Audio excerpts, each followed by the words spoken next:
Laurent Cotillon, bonjour. Bonjour. Bienvenue dans le Buzz Média du Figaro. Vous êtes directeur exécutif du pôle média du groupe Hildegarde, donc qui détient notamment le film français et le magazine Première. Et là, vous venez de faire l'acquisition au tribunal de commerce du magazine féminin et féministe Cosette. Pourquoi est-ce que vous êtes porté acquéreur pour ce magazine? Avant tout par envie, parce que Cosette défend une cause noble, importante, et que si on n'était pas déjà en raccord avec cette cause, ça aurait été difficile d'y aller. Donc il y avait avant tout l'envie, et puis d'un point de vue plus professionnel, tous nos actifs en presse sont ancré autour du cinéma et de l'audiovisuel, on s'est dit à un moment qu'il était peut-être nécessaire d'avoir une diversification et d'avoir des actifs qui soient sur un secteur différent au cas où il y a des secousses sur le secteur du cinéma. Alors, quel est votre projet éditorial pour Cosette maintenant Alors, projet éditorial, c'est la rédaction qui répondra à cette question. Nous, on va simplement leur poser une autre question, qui est de dire comment vous, qui avez toujours eu un temps d'avance sur la question du féminisme et de la défense de la cause de la femme jusqu'ici, comment, après l'affaire Weinstein, vous allez reprendre un coup d'avance, puisque beaucoup de médias, par opportunisme, par vocation tardive, aujourd'hui rejoignent ce mouvement. Donc comment Cosette reprend de l'avance, comment vous redevenez prescripteur, comment vous reposez les bonnes questions, comment vous reposez les bons problèmes de société. Voilà, ça va être la question à laquelle ils vont devoir répondre. Et bien sûr qu'on va participer à la réflexion, mais ça va être la question, ça va être la question qui va définir l'ensemble de la suite éditoriale. Donc évidemment qu'à terme il y aura une nouvelle formule, il y aura des ajustements éditoriaux. Voilà, ça ce sera pour un petit peu plus tard. Donc l'idée, c'est vraiment que le magazine retrouve sa singularité et se distingue de nouveau par rapport... Absolument, oui, c'est... D'ailleurs, si on regarde l'érosion de la diffusion, on peut peut-être se dire qu'il avait perdu un petit peu de caractère. Il était rejoint par les autres, d'une part, et puis ensuite peut-être perdu un peu de caractère et de singularité. Donc il faut que Cosette la retrouve, et donc ça va passer par une nouvelle formule, ça va passer par des questions sur la ligne éditoriale, et puis par le ton aussi. Cosette, ça a toujours été beaucoup d'humour, ça a toujours été un ton extrêmement punchy, donc il faut que ça revienne. Voilà, donc dès le prochain numéro, on espère que ce sera le cas. Cosette, c'est aussi un magazine qui s'est toujours targué d'avoir très peu de publicité pour garder son indépendance et ne pas être soumis aux dictats des marques, ce qu'on connaît avec la presse féminine. Est-ce que vous conservez, est-ce que vous restez sur ce modèle économique? Faire l'acquisition d'une marque pour la pervertir, ça n'a pas de sens. Donc on va bien sûr rester sur les valeurs qui ont fait de Cosette le magazine qu'il est aujourd'hui. Quand on regarde les chiffres, on voit que la rédaction a su faire preuve aussi de souplesse pour néanmoins permettre à quelques annonceurs d'intégrer le portefeuille publicitaire. Donc on va rester sur cette ligne-là, on va discuter, et puis peut-être que plus tard, on va inverser la question, et se dire comment aider des marques qui au départ ne sont pas dites entre guillemets, vertueuses dans l'univers Cosette à intégrer cet univers-là. Ça peut être l'autre moyen de voir les choses. Est-ce que vous conservez les équipes? Oui, bien sûr. Alors, pas l'intégralité malheureusement, mais on garde 14 personnes sur 18.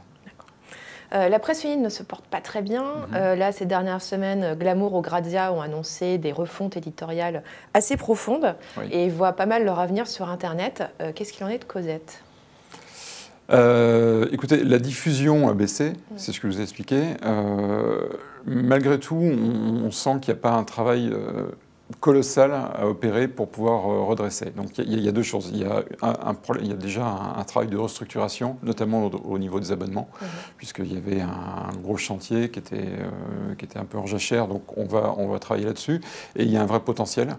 Le renouveau de la ligne éditoriale devrait permettre aussi de travailler la vente au numéro et de la redévelopper.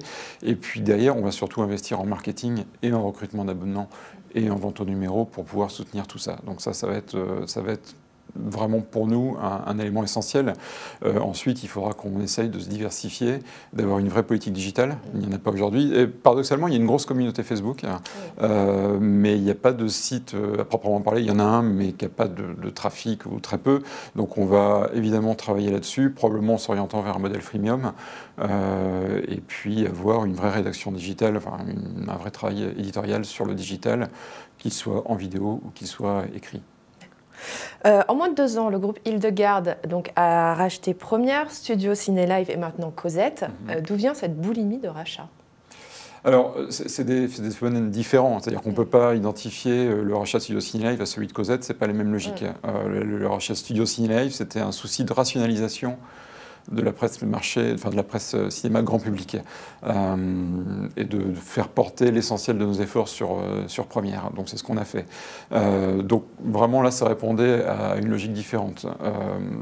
L'idée derrière ça, de toute manière, dans le cinéma, c'est encore et toujours de pouvoir répondre à tous les besoins et d'accompagner les films à tous les stades de leur vie, c'est-à-dire au stade embryonnaire, au moment où ils sont annoncés sur le marché professionnel via le film français, et les accompagner jusqu'à leur diffusion en salle, puis en vidéo, puis à la télévision, via des titres grand public. Donc c'est vraiment de pouvoir raconter une histoire dans son intégralité, éditorialement et commercialement. Donc, on essaye d'agréger évidemment tous les médias qui sont logiques avec ça, donc que ce soit les médias digitaux, réseaux sociaux, parce qu'on a une grosse communauté sur Première. L'ensemble de nos fans sur Première fait à peu près 800 000 personnes, donc c'est quand même conséquent. On a un site qui fait 4 millions de visites par mois, donc qui est en bonne voie de redressement après une reprise difficile. Et puis évidemment la diversification papier. Votre groupe détient aussi le leader de la formation dans les métiers du cinéma, Dixit. Donc, comme vous le disiez dans la presse, vous voulez accompagner les films sur toute la longueur, mais également aussi directement au niveau métier. Enfin, voilà, le groupe Hildegarde englobe le groupe Hildegarde, la vocation d'Hildegarde à la base, c'est de répondre à tous les besoins de la profession. Donc, il y a de l'éducation chez Hildegarde, il y a de la production chez Hildegarde, il y a des médias, il y a de l'exploitation maintenant, avec des services aux exploitants. L'idée est toujours la même, c'est comment accompagner cette industrie en lui fournissant le plus d'outils possible. La formation, c'est un outil indispensable. Or, les gens qui doivent être formés sont nos lecteurs, sont nos annonceurs, sont nos sujets éditoriaux aussi, donc il nous semblait totalement logique d'avoir cette brique-là au sein du film français. Donc ça répond toujours à la même logique, c'est de fournir des outils de travail. Le film français, à la base, on ne le voit pas comme un média, on le voit comme une boîte à outils. Dans la boîte à outils, vous avez l'information, mais c'est un outil. Tous les événements qu'on peut faire via le film français sont d'autres outils, la formation en est un autre. Donc on continue, et l'édition d'ouvrages en est un autre également, donc on continue dans cette voie. Donc là, avec Cosette, vous sortez du 100% cinéma. Est-ce que ça veut dire qu'à l'avenir, vous pourrez aussi vous attaquer à d'autres thématiques? Pourquoi pas? J'ai un président et actionnaire, Reginald de Guilbon, qui est toujours très attentif à toutes les opportunités. Donc si on estime, s'il estime et qu'on estime ensemble que c'est pertinent et que ça rentre dans notre logique, pourquoi pas? Oui, absolument. Ouais. Alors, où en est le projet de transformation de Studio que vous avez racheté au mois d'octobre? Alors, on a continué à publier Studio Ciné Live jusqu'à décembre. Le dernier numéro était en vente jusqu'à fin janvier. Et le premier numéro Studio sortira juste avant le Festival de Cannes, le 4 mai. Donc on est en pleine phase de création et de travail et de marketing. On a lancé une campagne sur KissKissBankBank. On est en train de redéfinir, on a redéfini d'ailleurs l'identité visuelle. On travaille, on a un excellent accueil des marques, notamment du luxe, sur ce projet. Donc on est ravis. Maintenant, il faudra faire nos preuves, mais on a de bonnes bases et on a un bon accueil du marché. Il va se positionner comment par rapport à Première? Première, depuis qu'on a racheté Studio Ciné Live, c'était toute la logique. Première était bimestrielle. On l'a repassé mensuel en reprenant les 21 000 abonnés de Studio Ciné Live, ce qui en termes de diffusion sur Première est quand même très agréable, puisque ça fait quand même entre grosso modo 45 000 abonnés sur les deux, donc c'est intéressant. Et en ayant Première, qui est le média de masse du cinéma, sur un positionnement très grand public en mensuel, on repositionne sur un segment très haut de gamme, glamour, lifestyle, studio. De la même manière que Rolling Stone aux États-Unis et en France d'une certaine manière, et la société vue à travers le prisme du rock, nous on va faire l'art de vivre et le lifestyle à travers le prisme du cinéma. En fait, on se rend compte que le cinéma aborde tous ces thèmes-là, donc on va parler voyage, on va parler automobile, on va parler cinéma, on va parler culture à travers le cinéma et à travers les personnalités qui font le cinéma. Lorsque vous avez repris Première, vous avez étendu la marque, que ce soit en sortant des hors-séries, des MOOC, ou en organisant des événements dans les cinémas. Qu'est-ce que ces diversifications représentent dans votre chiffre d'affaires? Alors, ça représente aujourd'hui, sur le film français, c'est 25%. du chiffre d'affaires. Sur Première, on a un tiers du chiffre d'affaires qui vient du hors média, mais qui vient plus par la production déléguée de contenu qu'on peut opérer pour d'autres acteurs de presse ou des acteurs institutionnels ou des acteurs industriels. Aujourd'hui, l'activité d'événementiel, à proprement parler, n'est pas celle qui génère le plus de chiffres, mais on a plusieurs projets en cours de développement qui devraient remédier à ça assez vite. Et vous pouvez nous les annoncer ou... On travaille sur un festival, par exemple. Voilà. Malgré une refonte éditoriale, les ventes de Première ont reculé de 15% l'année dernière à 78 000 exemplaires. Est-ce que le déclin de la presse cinéma grand public est inéluctable ? Je pense que l'adaptation à un nouveau mode de lecture est inéluctable. L'adaptation à un nouveau mode de consommation l'est aussi.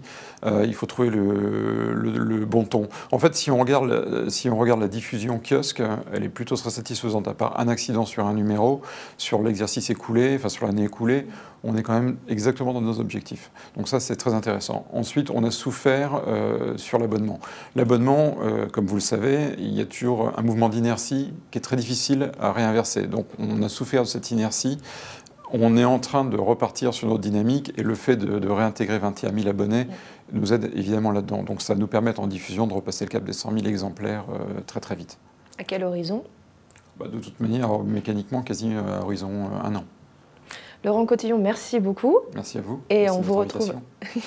Et rendez-vous la semaine prochaine pour un nouveau Buzz Média du Figaro.